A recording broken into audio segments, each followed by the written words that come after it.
Have you ever seen a dog hiccup? It's honestly one of the funniest things you'll ever witness. Those little bursts of air can make them jump and look so confused. It turns out, just like humans, dogs can get hiccups when they eat too fast, get excited, or even when they're a bit anxious. It's a quirky reminder that our furry friends share some of our experiences.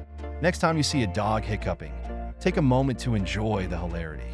It's a simple joy that never fails to bring a smile.